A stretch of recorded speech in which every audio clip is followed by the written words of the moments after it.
They say some moments haunt you forever. And I used to think that was just something people said in movies. A line meant to sound deep, dramatic. But it's real. It's terrifyingly real. Because I have a moment like that. One moment, just a few seconds really, that changed everything. And no matter how many times I try to forget, I still hear the knock on my door. I still remember the way the hallway light hit his face when I opened it. His eyes were soft, hesitant, like he already knew this was a line we weren't supposed to cross. But he asked me anyway, and I said yes. I still don't know why. Or maybe I do. Maybe it's because I hadn't been seen in a long time. Not really seen. Not as a woman. Not as a person with feelings. With needs. And the thing is, this story didn't start with lust. It started with loneliness. It started with silence that got too loud. With a husband who stopped looking at me. With a home full of words that were never said. Have you ever been in a room full of people and still felt completely alone? That was my everyday. And then, there was him. My stepson. Even saying that out loud now feels wrong. But I need to say it. I need to tell this, because I think someone out there, maybe even you might understand. This isn't a story about seduction. It's about the gray areas no one talks about. It's about how life doesn't give you warning signs before it breaks you open. You can judge me. You can call me anything you want. But before you do, just listen. Listen to the whole story. Because I swear, I didn't go looking for any of this. It just happened. And maybe, just maybe, you'll see that it's not always about right or wrong. Sometimes it's just about being human. So, if you're still here, if you're the kind of person who understands that people are more than just their worst moments, subscribe now to Heartfelt Tales Unfold if you believe the human heart is full of secrets worth sharing. Because this is mine. And it starts on a Sunday afternoon, right before everything I thought I knew unraveled. I've been married to David for 11 years. At first, we were like any other couple in love, light teasing in the kitchen, whispered jokes at night, fingers grazing when no one was watching. We had something warm, something real. But somewhere along the way, life got louder than we did. Work stress, bills, routines that dulled us. The kind of silence that doesn't scream, just lingers. We stopped talking about the little things. Then the big things. Eventually, we stopped talking at all. He started working later. Coming home drained. Dinner turned into leftovers. Conversations became schedules. And touch? Touch became habit, if it happened at all. It wasn't that he stopped loving me. He just stopped seeing me. You know that feeling? When someone looks right at you, but it's like they're staring through you. That's how it felt with David. Like I was wallpaper in my own home.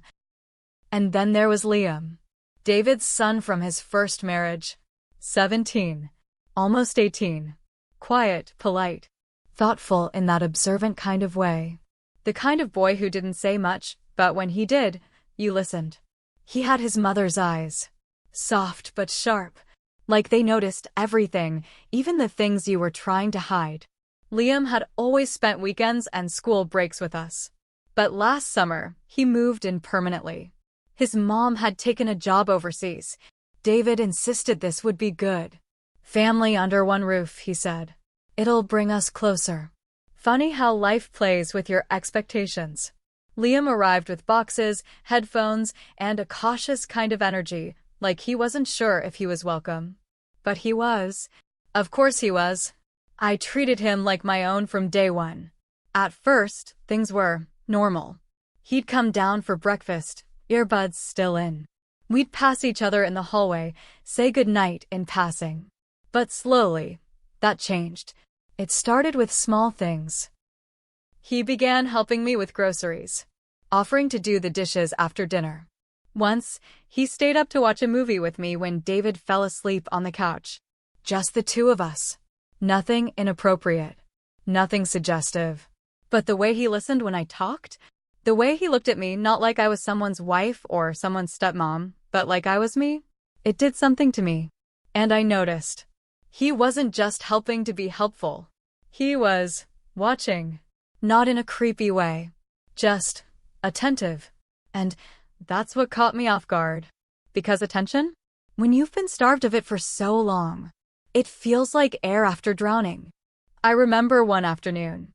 David was working late again. The house was quiet except for the hum of the oven. Liam came into the kitchen, rolled up his sleeves, and started chopping vegetables like it was the most natural thing in the world. We cooked together, talked, laughed at something ridiculous on TV, and at one point, he looked at me and said, "You should laugh more. It suits you." It was such a simple thing, but it landed like a confession.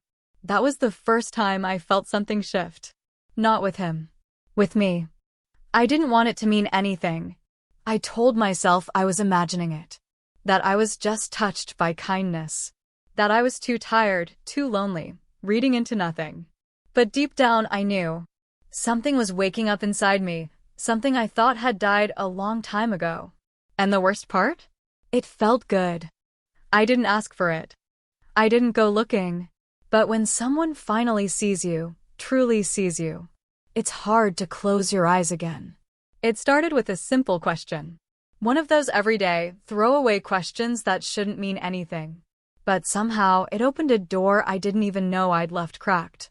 Liam walked into the kitchen while I was chopping onions.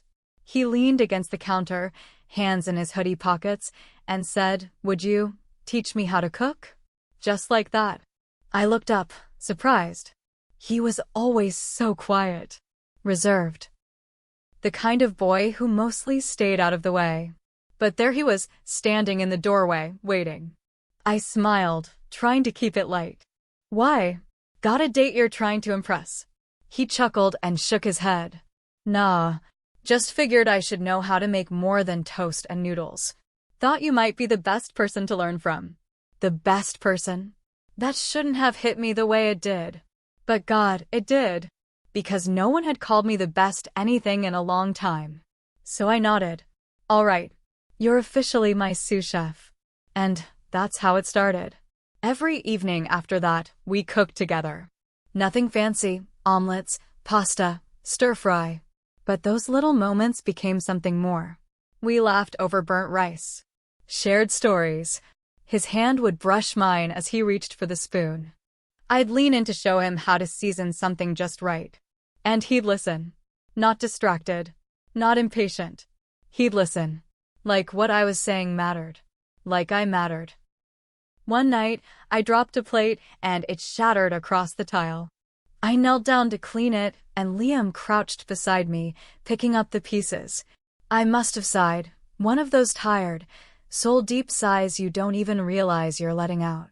He paused, then looked at me and said, "Are you okay?" Just 3 words. But I froze, because I couldn't remember the last time someone had asked me that and actually meant it. Not out of politeness. Not as a formality. Just genuine concern. From someone who noticed. I opened my mouth to lie. To say, "Yeah, I'm fine." But I couldn't. I just looked at him, and for a second, I think he saw the whole storm in my eyes. I laughed it off, eventually. Made some joke about how I was just tired, clumsy. He didn't push. But from that day on, something in the air between us changed. He lingered a little longer after dinner. Stood a little closer when I showed him how to slice onions. And I didn't stop him. Because I liked it. The way he looked at me. Like I was more than someone's wife, or someone's step anything. I was a woman again. And then, one night. It was late. David had gone to bed early, as usual. I was wiping down the counters when Liam came back into the kitchen. His hair was damp from the shower, and he had that nervous energy about him like he'd been rehearsing something in his head. He didn't speak right away. Just leaned on the opposite counter and watched me dry the dishes. And then he said, "Can I ask you something?" I turned, drying my hands on a towel. "Of course." He looked at me. Not like a kid. Not like a stepson. Just a person. He said, "Do you think I'm attractive?" The room went silent. So quiet, I could hear the clock ticking in the hallway. My heart skipped. I didn't know what to say. Didn't know how to say anything. It felt like the air had been sucked out of the room. Because no, I wasn't ready for that. I wasn't ready for the way his voice trembled slightly when he said it. Or the way he searched my face, looking for something, anything, that might tell him what came next. And the worst part? The part one still hate myself for? Was that a small part of me wanted to say yes. I told myself it was nothing. Just a boy being kind. Just a moment, one of those awkward, fleeting things that don't mean anything if you don't let them. But I knew. God, I knew it meant something to me. And not because of what he said. But because of how it made me feel. Desired. Not in some physical, lustful way, at least not at first. But in that soul-deep, aching way. The kind of desire that reminds you you're still alive. That you're still a woman. Still capable of being wanted. After Liam asked me that question, do you think I'm attractive? He waited for an answer I never gave. I just stood there, blinking, breath caught in my throat. He eventually looked away, muttered, "Sorry, I shouldn't have asked," and disappeared down the hallway. And I just stood in the kitchen, clutching a dish towel like it could anchor me. That night, I laid in bed next to David, my husband, my partner of over a decade, staring at the ceiling. He was snoring softly beside me, turned away, just like every other night. I reached out and touched his back. Lightly. Almost hoping he'd wake up, roll over, ask me what was wrong. But he didn't move. He never moved. And I remembered, months ago, I had told him I was feeling off. Sad. He told me to go get a massage or take a nap. He said, "You're probably just hormonal." And that was it. That was the conversation. That night, I remembered all of it, his dismissal, the emptiness between us, the way his fingers barely grazed mine anymore, even when we shared a bed. And then, in the middle of all that, I thought about Liam. His eyes. His voice when he asked me. Not confident. Not cocky. Just vulnerable. I told myself I was being ridiculous. I was the adult. The responsible one. But responsibility doesn't silence loneliness. It doesn't quiet the echo of your own laughter in a kitchen where no one else is listening. It doesn't fill the space in a bed that's warm but somehow still cold. And when Liam came down the next morning, silent and avoiding my eyes, I felt this twist in my chest. Not guilt. Not yet. It was longing. Longing for the simplicity of that moment again. Of being asked a question that made me feel like more than just someone's wife. Over the next few days, I watched him more closely. He kept his distance. He was polite, as always. But something in him had shifted. Or maybe, something in me had. Was I imagining it? Or had he started lingering when I got dressed in the mornings? Was I reading too much into his smile? Sometimes I'd catch him watching me. Not in a crude way. Just watching, like he was waiting for something. Or maybe hoping I'd say something first. I told myself to ignore it. To brush it off. I cleaned harder. Cooked more. Stayed busy.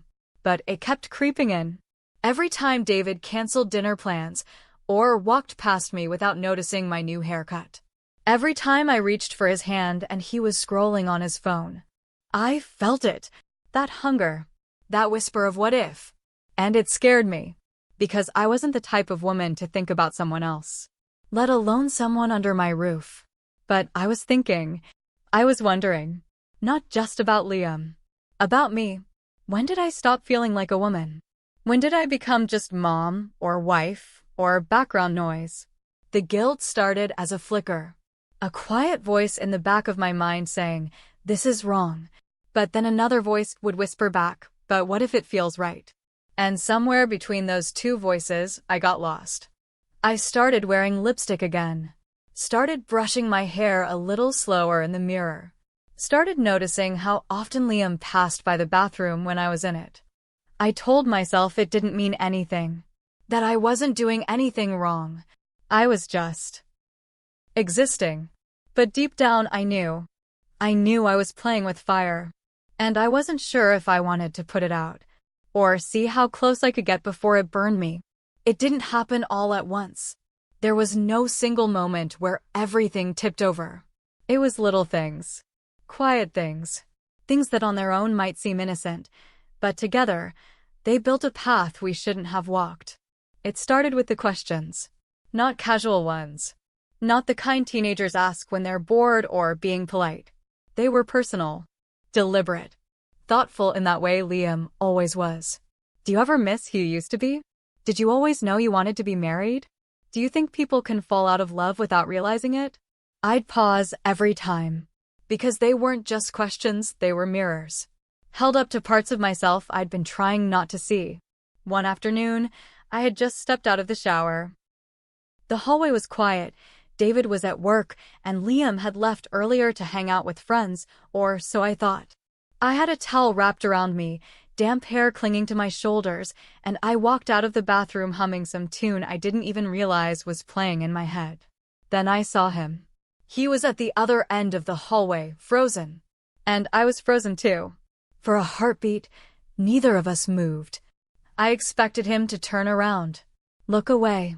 But he didn't, not right away. His eyes met mine, and they didn't drop. He didn't smirk. He didn't leer. He just looked. And in that look, there was 1,000 unspoken things. Curiosity, admiration, longing, and something else, something that scared me because I recognized it. Recognition. I pulled my towel tighter and stepped back into the bathroom. Closed the door gently. Not slammed. Not locked. Just gently. I leaned against it, heart pounding, breathing uneven. I told myself it didn't mean anything. I told myself it was an accident. But I didn't feel like I had just been seen by a boy. I felt like I'd been seen by a man. That night, I tried not to think about it. I sat on the couch watching an old movie David and I used to love. Only this time, I was watching it alone. David was asleep in the bedroom. Halfway through the film, I heard footsteps. Liam. He didn't say anything, just sat beside me. Closer than usual. And after a few minutes, he leaned his head on my shoulder. Just rested it there, like it was the most natural thing in the world. I didn't move. I didn't speak. I didn't breathe. I just sat there, letting the weight of him anchor me, letting the warmth of his cheek press into my skin. After a while, he whispered, "I trust you more than anyone." His voice cracked. "I can't talk to Dad the way I talk to you. He doesn't listen. Not like you do." My heart shattered and swelled at the same time. I wanted to be what he needed. I wanted to protect him. But part of me also wanted something I hadn't dared name. Something dangerous. Something selfish. A few nights later, the question came again. This time, quiet. Almost cautious. We were folding laundry together, standing side by side, brushing arms. And out of nowhere, he asked, again, softly, "Do you think I'm attractive?" I froze. The air turned thick. The buzz of the dryer was the only sound in the room. I could feel my heartbeat in my ears. I should have said no. I should have laughed it off. Redirected. Shut it down.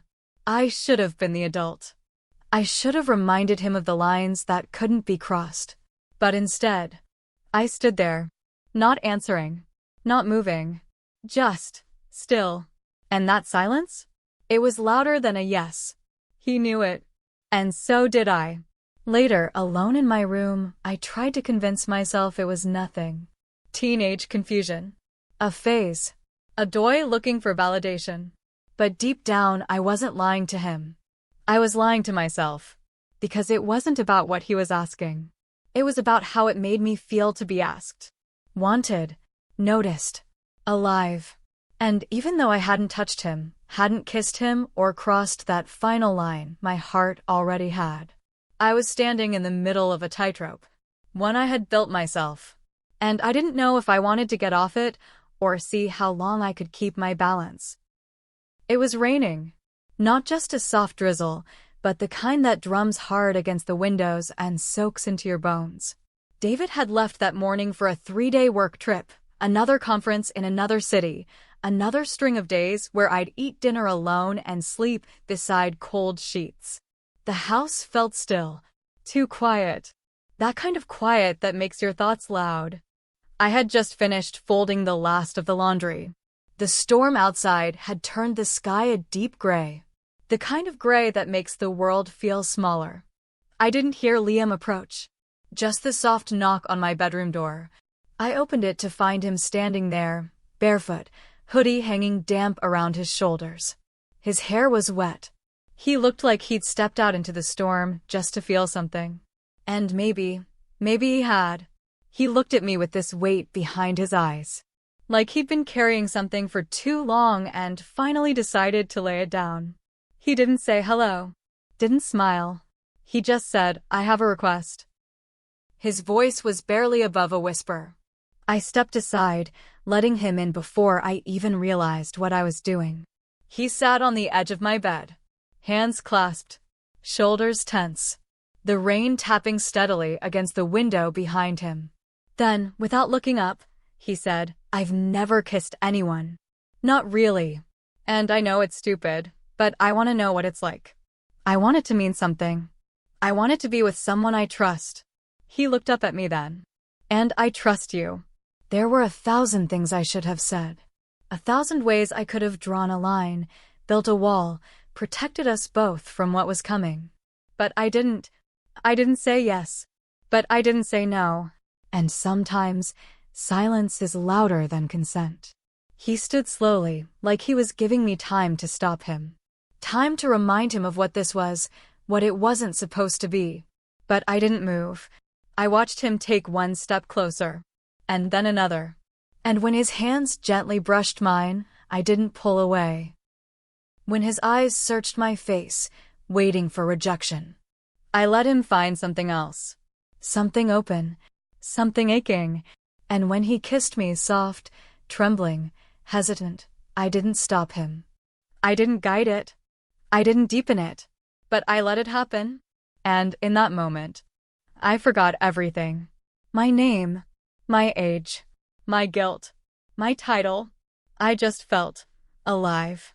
Not proud, not even safe, but alive in a way I hadn't felt in years. It wasn't passionate. It wasn't reckless.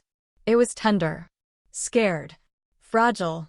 Two people, one too young to fully understand what he was asking for, and one too hollow to admit what she was giving into. When it ended, he didn't say a word. He just looked at me, eyes wide, breath shaky, then turned and quietly left the room. And I stood there, still, alone, listening to the storm outside, and the one that had just started inside me. The next morning, Liam couldn't look me in the eyes.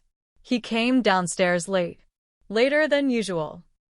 His hair was still damp, his hoodie pulled tight over his head like he wanted to disappear inside it. He mumbled something about not being hungry and grabbed his backpack off the counter. Didn't touch his coffee. Didn't wait for me to say anything. Just left. And I stood there, in the middle of the kitchen, my hands wrapped around a mug I wasn't drinking from, wondering if the walls could feel the shift, too. Because something was different. Something essential had changed. He avoided me. Not in a childish, dramatic way. He didn't slam doors or roll his eyes. He just disappeared in plain sight. He moved around the house like a ghost. If I entered the living room, he left.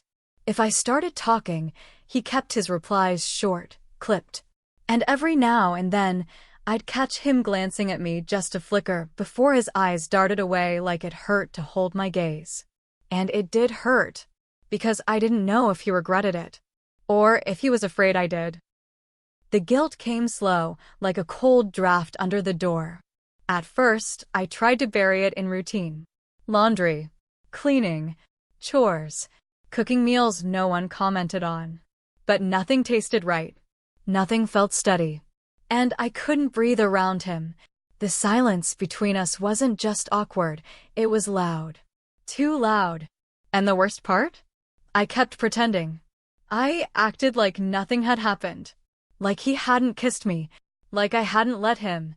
Like we weren't unraveling in front of each other in slow motion. David came home 3 days later. Walked in with that same travel-weary sigh he always carried after a trip. He kissed my cheek out of habit, dropped his bag in the hallway, and I watched him like he was a stranger in our home. His voice too loud, his laugh too forced. He talked about his meetings, his hotel, the flight delay. But something felt off. Not because he knew anything, but because I did. And suddenly, everything about our life together felt staged. Like I was living in a house built on sand. That night at dinner, we all sat around the table, David, Liam, and me. The three of us. And it was unbearable. Liam barely touched his food. He kept his head down, chewing slowly, mechanically, like he was counting the bites just to make it through. David didn't notice. Of course he didn't. He never noticed. He asked Liam how school was. Liam shrugged and said, "Fine." That was it. That was the whole conversation. But I noticed Liam's fingers twitching slightly against his fork, his leg bouncing under the table. I could feel his tension in my own chest. And I could feel mine, drowning me. That night, David fell asleep watching TV, as usual. I lay next to him in bed, staring at the ceiling again. Just like before. But I wasn't numb anymore. I was aware. Of every breath. Of every thought. Of the weight of what I'd allowed. I heard Liam's door creak open down the hall. Not footsteps. Not movement. Just that one creak. And it sent a chill down my spine. He didn't come to me. And I didn't go to him. But the air was thick with what we didn't say. And the space between us, between all three of us, was no longer safe. Was I a monster? Or just broken in places no one could see? That question followed me everywhere. It lingered in the corners of my reflection when I stood in front of the mirror, brushing my hair. It echoed in my footsteps as I walked down the hall. It clung to the smell of morning coffee and the sound of David's snoring. I looked the same. Same skin. Same smile. Same woman on the outside. But inside, everything had shifted. And I started to question who I really was. Was I still a good wife? Was I still someone deserving of love, of trust? Or had I let one moment, one soft, stolen moment, redefine me forever? I'd always believed I was the kind of woman who knew where the lines were. The kind who stayed loyal, who carried the weight of her vows even when they got heavy. But maybe I was never that woman. Maybe I just never had a reason to test it. And Liam. He wasn't the villain. He wasn't some manipulator or some boy trying to chase a fantasy. He was lonely. Like me. He was confused, curious, craving connection. And I gave it to him. I gave him something I should have kept locked away. Not just affection. Not just a kiss. I gave him a version of myself I didn't even recognize. A version that wanted to be wanted. That wanted to feel real again. And what scared me most was that I didn't regret it. Not fully. I regretted the situation. The pain. The mess. The tension that grew between us like mold in the walls. But the feeling of being seen, of being touched gently, deliberately with care, I didn't regret that. And that's the part one can't say out loud. Not to anyone. Because it makes me feel inhuman. It makes me wonder if maybe the loneliness cracked something inside me that can't be repaired. I tried to throw myself into distractions. Date nights with David, even when we barely spoke. More time at the gym. More phone calls with friends I hadn't talked to in years. But nothing could drown out the question that kept clawing at me when the house got quiet again. If Liam knocked on my door again, if he stood there with the rain in his hair, eyes soft, voice shaking, asking for another moment, would I open it? Would I pull him in again? Would I say no this time? Would I even want to? And that uncertainty, that war inside me, is what keeps me awake at night. Because sometimes, the real betrayal isn't in the act. It's in the fact that you'd still choose it, even knowing how much it would cost. Have you ever agreed to something, not because you truly wanted it, but because you were afraid of what would happen if you said no? Afraid of hurting someone. Afraid of disappointing them. Afraid of staying invisible. That's the part one don't think people understand. It's not always about desire. Sometimes, it's about desperation. Desperation to feel something. To be something. Do you think I'm to blame? Do you think I crossed a line that should never have even been near my feet? Or was I just a woman? Trying to matter again? Trying to feel like I still existed in a world that had stopped making room for me? Tell me in the comments, was this betrayal? Or was it emotional survival? Was it weakness? Or was it the kind of flaw we all carry deep down when no one's watching? Because I don't pretend to be perfect. I'm not here to ask for forgiveness. I'm just telling the truth. My truth. And maybe, just maybe,